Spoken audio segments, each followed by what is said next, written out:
우리가 2, 30년 전만 해도 벽보나 또 과자 봉지 뭐 이런 게시판들 같은데 그런데 보다 보면은 잃어버린 아이들을 찾는 그런 게시문들이 굉장히 많이 있었습니다. 기억이 나시죠?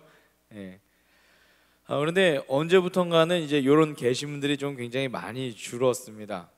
그만큼 이제 아이들을 잘 관리하고 있다는 것이고, 그리고 그만큼 우리 사회가 조금 더 안정적이 되어 갔다라고 그렇게 이제 할 수도 있습니다. 아마 저는 이제 아주 어렸을 적 기억이라서 그게 이제 생생하게 기억이 나진 않는데, 국제시장이라는 그런 영화를 보니까 굉장히 감동적인 장면이 한 군데 나옵니다.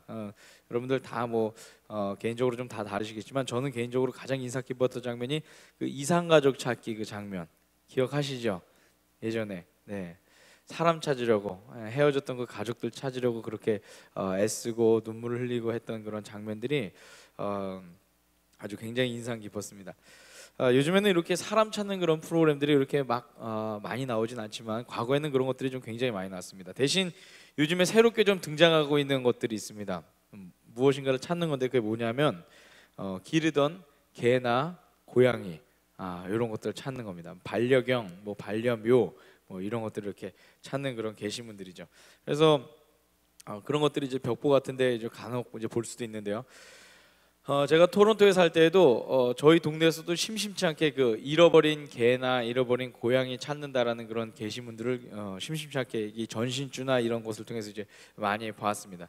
그런데 개나 고양이는 좀 이해가 되는데 어느 날 정말 신기한 그런 게시문을 보았는데 바로 이것입니다. 네, 저 뭐죠? 네, 새를 잊어버린 겁니다.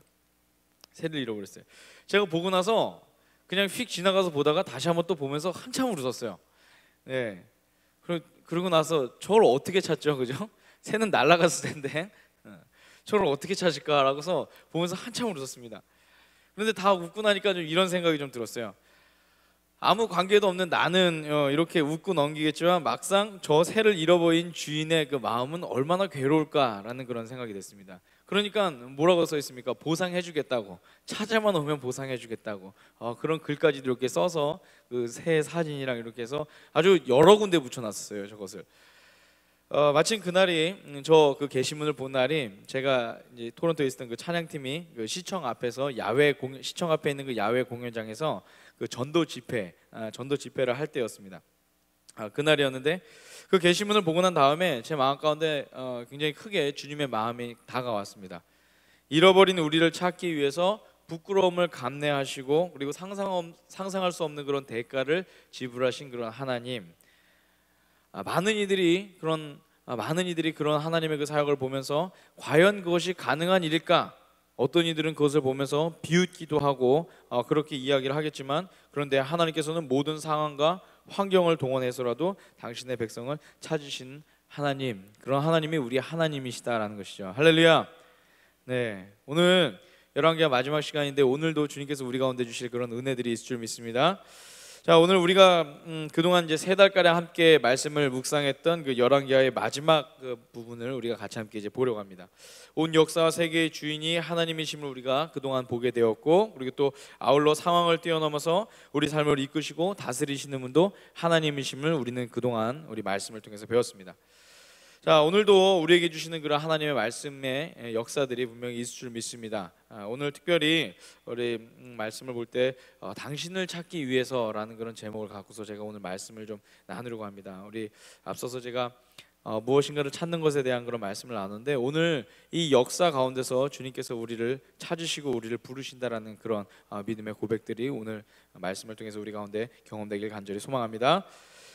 네, 오늘 말씀을 이해하기 위해서 먼저 그 쭉 정리를 하는 부분으로 남유다 왕국의 마지막 시기를 한번 좀 우리 도표를 보면서 좀 같이 함께 살펴보려고 합니다. 잘 보이시죠? 네,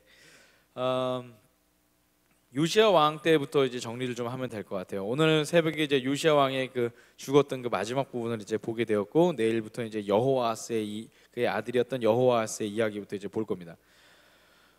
여호아스는 그 요시야의 아들이죠. 요시야의 아들이고 23살에 왕이 됩니다. 그런데 3달밖에 나라를 다스리지 못합니다. 그리고 바로 느고에 의해서, 애국왕 바로 느고에 의해서 끌려가게 됩니다.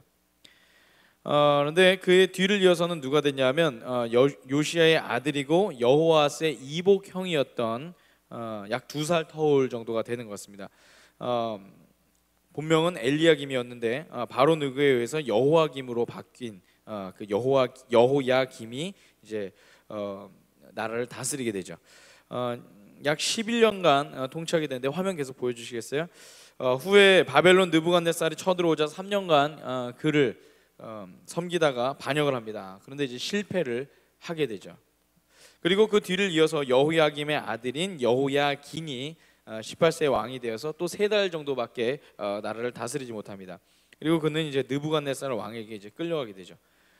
포로로 끌려간 지 37년 뒤에 에피소드와 같이 이제 열왕기하 마지막 부분에 여호야긴이 풀려났다라고 그렇게 이제 이야기가 마치게 됩니다.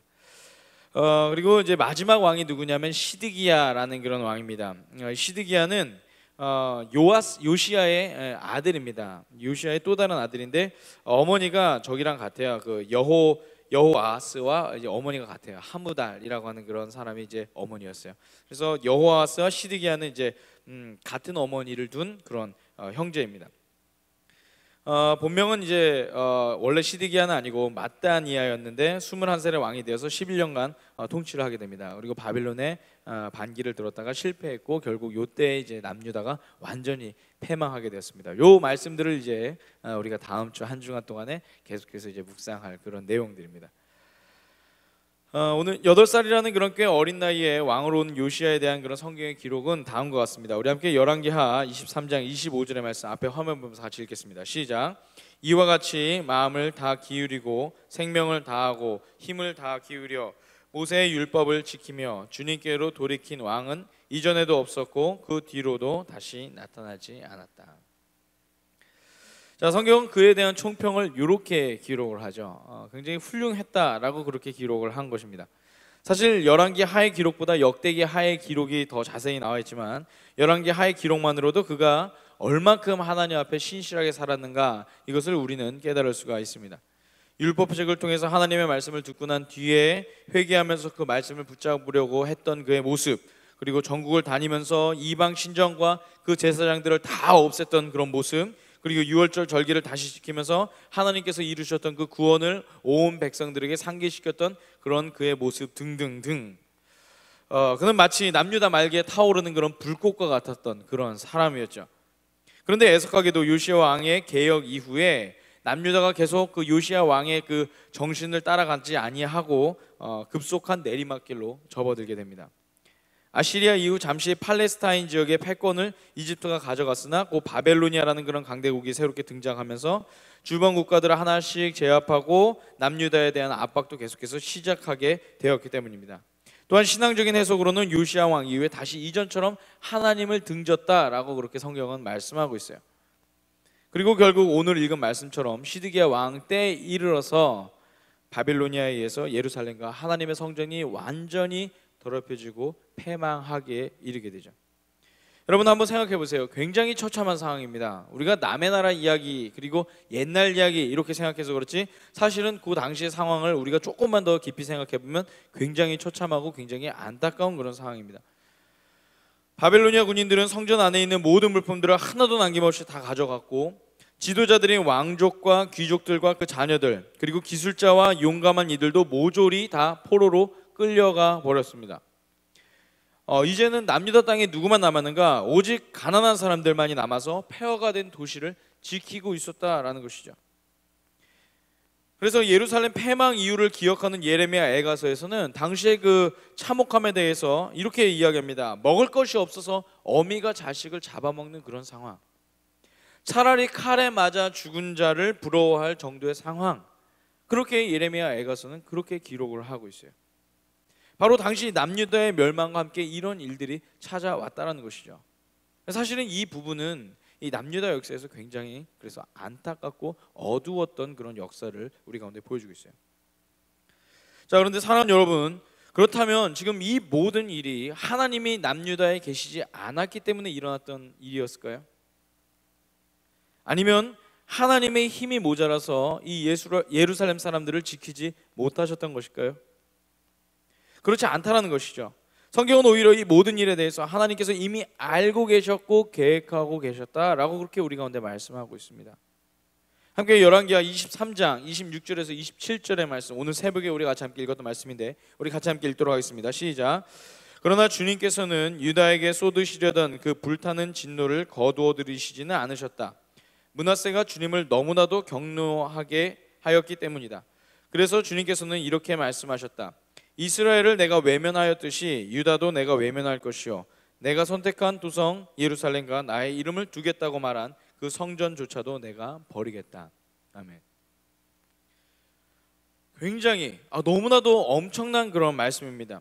당신께서 몸소 부르신 그런 백성들을 버리시고 하나님을 위해서 지어진 성전마저도 하나님께서 부수시겠다고 말씀하신 거예요.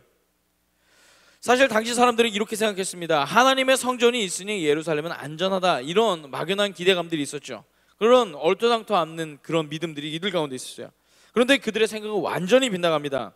더 이상 건물뿐인 성전, 이미 더럽혀질 대로 더럽혀진 이 성전은 하나님께는 더 이상 의미가 없었다는 거죠. 이것은 더 이상 하나님 앞에 의미가 있었던 게 아니에요.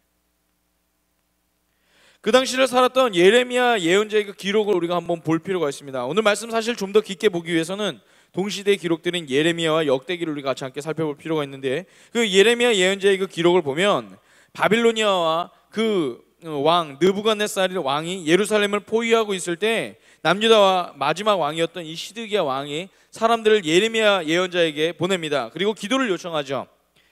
그들은 이전에도 이 국가에 큰 위협이 있을 때 하나님께서 자기 백성들을 구하셨던 일들을 용케 기억합니다. 우리가 그 히스기야가 아시리아가 아수르가 예루살렘을 포위했을 때, 그때 히스기야가 이사야 선지자에게 사람을 보내서 하나님의 그 뜻을 물었던 것들을 우리가 기억하지 않습니까? 오늘 그것과 비슷한 방법으로 이 시드기야 왕이 예레미야 선지자에게 사람들을 이제 보낸 것입니다. 자, 그때처럼 이번에도 그때처럼 이들은 하나님을 이용하고 싶었겠죠. 하나님을 통해서 뭔가를 좀 더 얻어내고 싶었겠죠. 그런데 하나님의 말씀은 너무도 매서웠어요. 우리 함께 예레미야 21장 4절에서 6절 말씀 같이 읽겠습니다. 시작. 주 이스라엘의 하나님이 말한다. 너희는 지금 성벽을 에워싸고 공격하는 바빌로니아 왕과 갈대아 군대에게 맞서서 싸우려고 무장을 하고 있으나 내가 너희가 가지고 있는 모든 전쟁 무기를 회수하여 이 도성 한가운데에 모아놓겠다. 내가 직접 너희를 공격하겠다. 이 분노, 이 노여움, 이 울화를 참을 수가 없어서 내가 팔을 들고 나의 손과 강한 팔로 너희를 치고 사람이나 짐승을 가리지 않고 이 도성에 사는 모든 것을 칠 것이니 그들이 무서운 연병에 걸려 몰살할 것이다. 자, 아까 말씀드린 것처럼 히스기야 왕의 장면에서는 하나님께서 직접 아시리아의 대군을 죽이셨어요. 그런데 이번 사건에서는 하나님께서 오히려 직접 남유다를 멸망을 시키시겠다라고 이렇게 말씀을 하고 있습니다. 그리고 더 나아가서 남유다를 압박하고 있는 그의 대적 느부갓네살 왕에게 항복해라라고 그렇게 말씀을 하고 계세요. 우리 함께 예레미야 21장 8절에서 9절 말씀 같이 읽겠습니다. 시작.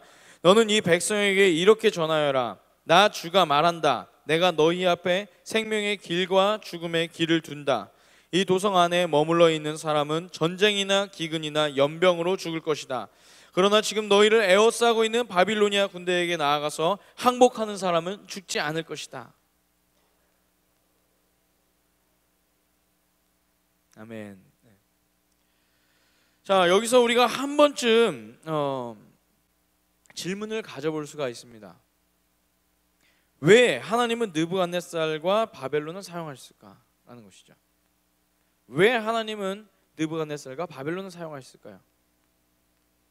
사실 하나님을 섬기지 않기는 느부갓네살 왕이나 남유다 백성 모두가 매한가지인데 하나님께서는 굳이 느부갓네살을 사용하셔서 남유다를 심판하시죠.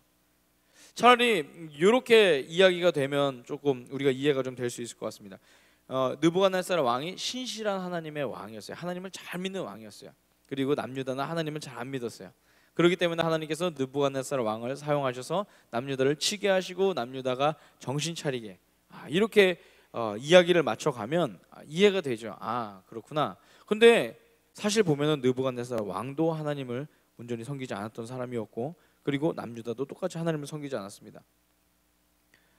자, 하나님께서 그런데 이 상황 가운데서 느부갓네살 왕을 사용하시고 바벨론을 사용하셨어요. 자, 우리는 이 말씀을 어떻게 받아들여야 될까요? 오늘 우리는 이 말씀을 받아들이기 위해서, 온전히 이해하기 위해서 한 발짝 뒤로 물러설 필요가 있습니다. 이 말씀 가운데서 한 발짝 뒤로 물러설 필요가 있습니다. 좀 더 큰 그림 가운데서 이 말씀을 봐야 된다는 것이죠. 제가 열왕기상 첫 번째 시간에도 말씀드렸던 것 같습니다. 열왕기 상하의 기록들은 바빌로니아로부터 멸망을 당한 시점, 그리고 그 이후의 시기에 기록이 되었던 그런 역사서입니다. 그리고 그 역사를 기록한 그 역사가들은 오직 한 가지에 관심이 있었어요. 그것은 뭐냐면 하나님께서 당신의 백성들에게 원하셨던 것이 무엇이고, 그리고 그것에 순종한 사람들, 또는 왕이죠, 그렇게 순종한 사람들과 그렇지 않은 사람들, 그리고 여러 이방 민족들과의 분쟁에 대해서 계속해서 이야기하고 있다는 것입니다. 그러면서 이들이 깨나갔던 신앙의 그런 진리가 있었습니다. 그것은 뭐냐면 하나님께서는 당신의 백성들을 올바로 세우시기 위해서 모든 방법을 총동원하신다라는 그런 사실이에요. 하나님께서는 당신의 백성들을 올바로 세우시기 위해서 모든 방법을 총동원하신다라는 그런 사실. 그것이 설령 하나님을 모르는 이방 민족이라 할지라도 하나님은 그것을 사용하신다라는 것이에요. 또한 축복이 아닌 멸망과 재앙과 같은 상황이라 할지라도 하나님은 그 일이 좋은 처방이다라고 생각하시면 그것을 반드시 이루심으로 당신의 백성들을 찾길 원하셨다라는 것이죠. 비단 열왕기 상하뿐만 아니라 우리가 사사기를 통해서도 그런 말씀들을 우리가 볼 수가 있습니다. 자, 여기서 핵심은 뭐냐면 모든 상황들을 통해서 하나님은 당신의 백성들을 되돌리기 원하신다라는 거예요. 모든 상황들을 다 통해서. 그리고 실제로 예레미야 30장 이후의 말씀들에서는 계속해서 하나님께서 당신들의 백성을 회복시키시겠다라는 그런 말씀들이 계속해서 반복적으로 나오죠. 이렇게 한 번의 멸망의 시간이 지나가고 난 다음에 하나님께서 그대로 두지 않으시고 하나님께서 계속해서 예레미야 예언자를 통해서 백성들을 회복시키실 것이다, 다시 돌아오게 하실 것이다 라고 하는 그런 말씀들을 계속해서 그들 가운데 주고 계세요. 자, 물론 남유다의 입장에서 본다면 굉장히 아프고 힘든 수술이에요. 굉장히 아픈 그런 이들의 역사이죠. 참담한 그런 사건을 이들이 경험을 했죠. 이것은 하나님 입장에서 사실 마찬가지입니다. 그런데 그 악한 죄를 갖고 사는 것, 여러분 이것은 안전할까요? 그것은 오히려 더 안전하지 않다라는 것이죠. 옳지 않은 것을 갖고서 계속해서 살아간다, 이것은 하나님 보시기에도 합당하지 않다라는 거예요. 우리가 이번 수요일에 내 마음 그리스도이지 우리 벽장 편에 대해서 우리가 같이 함께 말씀을 나눴습니다. 거기에 보면은 이런 내용들이 나와 있죠. 벽장 안에 뭔가 이제 막 있습니다. 우리로 치면은 뭐 광 아니면은 뭐 다락방 이렇게 좀 생각을 하시면 될 것 같아요. 그 벽장 안에 뭔가를 막 쑤셔놨어요. 그거는 사실은 갖고 있지 말아야 될 것들도 막 있고 그래요. 우리 마음 가운데도 그런 것들이 있어요. 뭐 상처며 알게 모르게 지은 그런 죄며 은밀하게 계속해서 반복하고 우리가 좋아하는 것들, 뭐 이런 것들이 막 있는 거죠. 자, 근데 그때 그것들에 대해서 알고 계셨던 예수님께서 그 주인공에 이렇게 말씀하세요. 내가 이런 것들과 함께 있을 것이다라고 생각하지 말아라라고 그렇게 이야기하세요. 내가 이렇게 더러운 것들, 냄새나는 것들과 함께 있을 것이다라고 생각하지 말아라, 그렇게 말씀하세요. 우리 하나님 마찬가지입니다. 거룩하지 않은 백성들과 함께 걸어가시는 분이 하나님이 아니시다라는 거예요. 우리가 선하신 하나님, 좋으신 하나님 그렇게 말씀을 하지만, 그러나 정말 선하고 좋으신 하나님은 거룩하지 않은 것들에 대하여서 용납하지 않으신다는 것입니다. 자기의 자녀들이 거룩하지 않고 자기의 자녀들이 더러운 그런 삶에 대해서 하나님께서 용납하지 않으신다는 거예요. 이게 하나님의 선하심과 하나님의 거룩하심에 대한 올바른 이해이죠. 오늘 너무나도 아픈 수술이었고 너무나도 처참한 역사가 이들 가운데 주어졌지만, 하나님께서 그것보다 더 중요하게 생각했던 것은 뭐냐면 악한 죄를 계속해서 갖고 살지 말아라.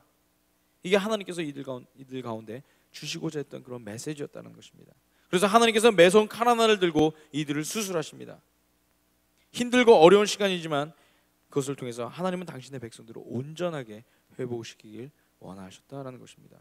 남유다에 남아있는 백성뿐만 아니라 바빌로니아로 끌려갔던 그 백성들까지도, 그리고 오히려 포로로 끌려갔던 그 땅에서 하나님은 당신 앞에 신실한 새로운 세대들을 일으키시죠. 할렐루야.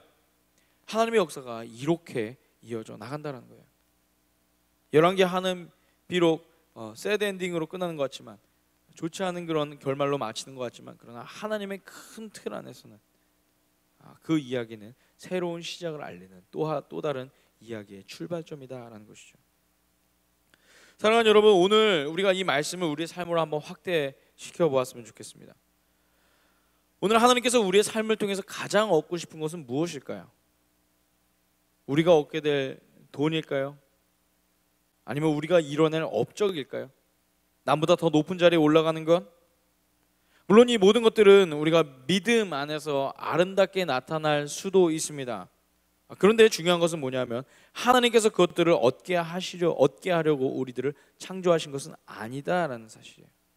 우리를 높은 자리에 올라가게 하시려고 하나님 우리를 창조하신 것도 아니고, 우리가 많은 돈을 갖게 하시려고 하나님 우리를 창조하신 것도 아니고, 하나님께서 우리가 많은 일들을 하고 업적을 만들어내려고 하나님께서 우리를 창조하신 것이 아니다라는 것이죠.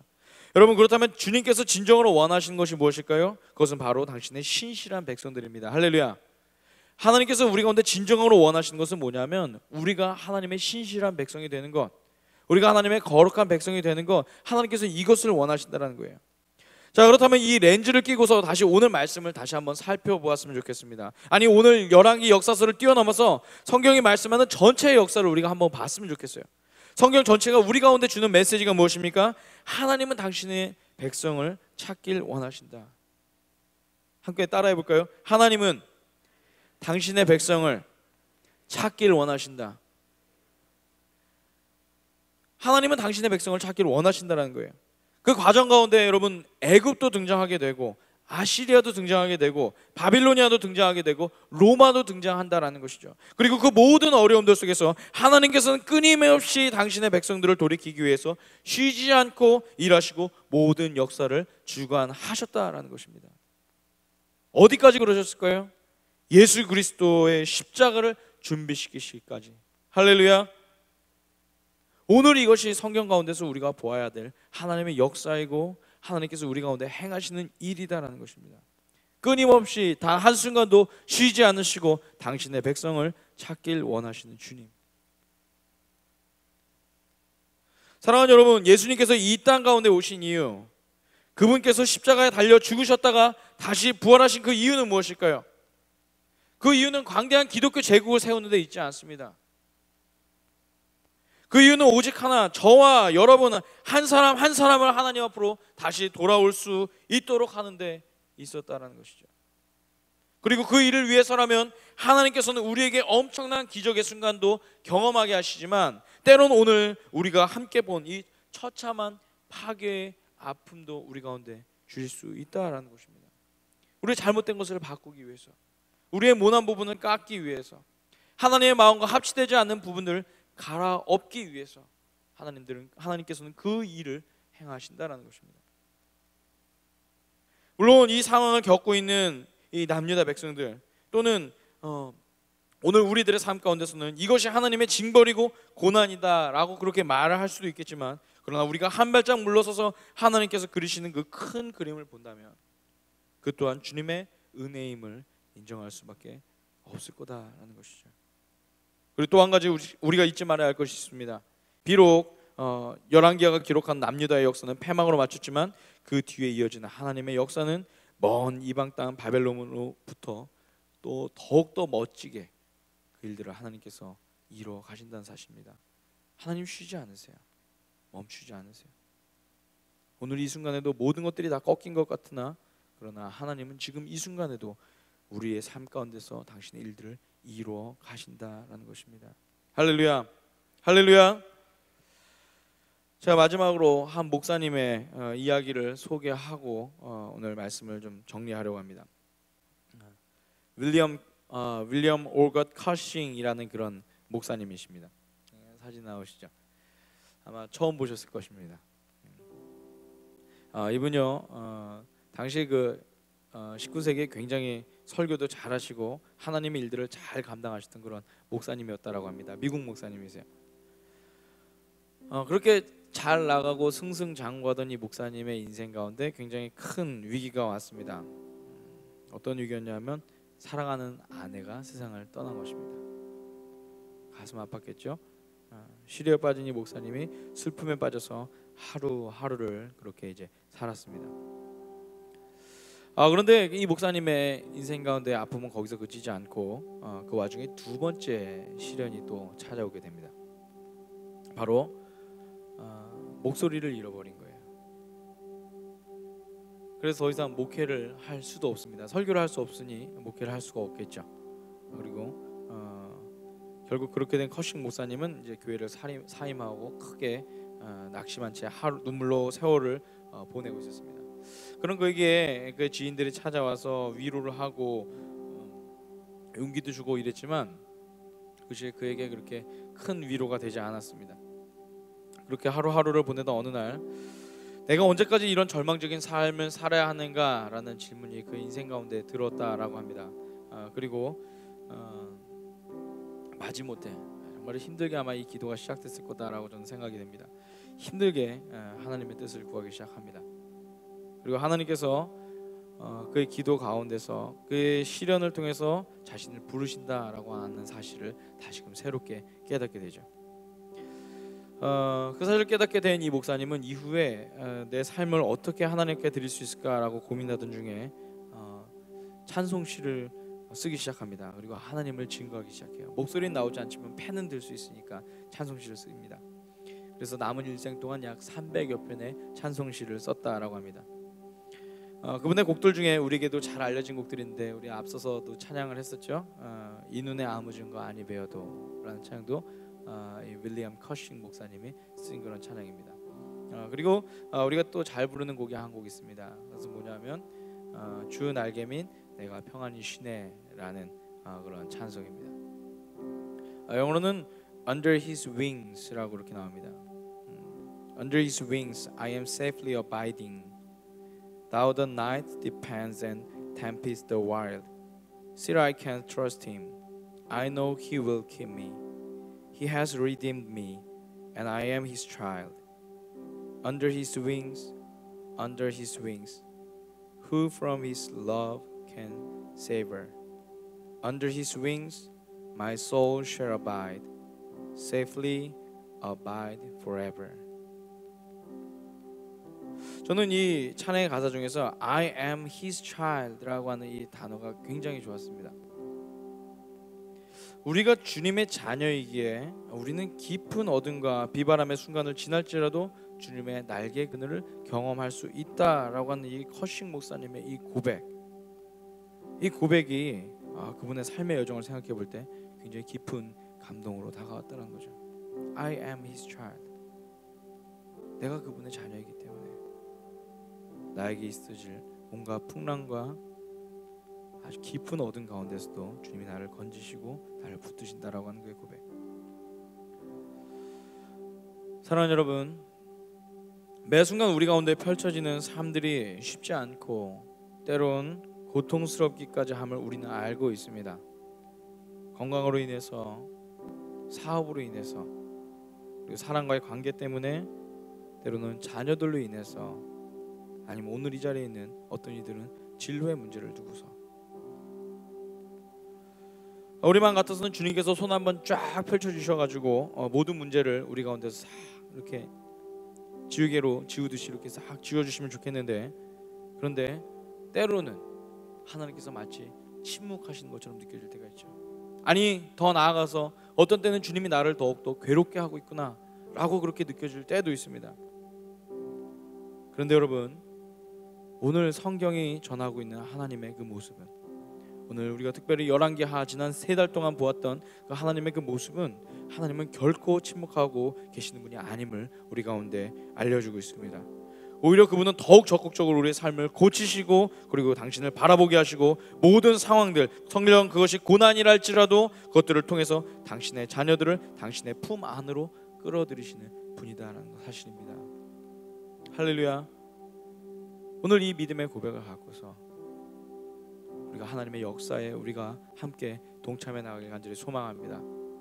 오늘 여러분의 삶 가운데 펼쳐지고 있는 그런 삶의 이야기들 가운데 굴곡이 있을지라도, 어려움이 있을지라도, 여러분 그것이 여러분을 낙심하게 하는 것이 아니라 주님의 날개가, 여러분을 품고 계신 주님의 그 날개가 여러분을 보호하시고 여러분을 인도하시고 여러분에게 새로운 역사를 이끄신다라는 그 사실을 믿고 우리가 나아가길 간절히 소망합니다.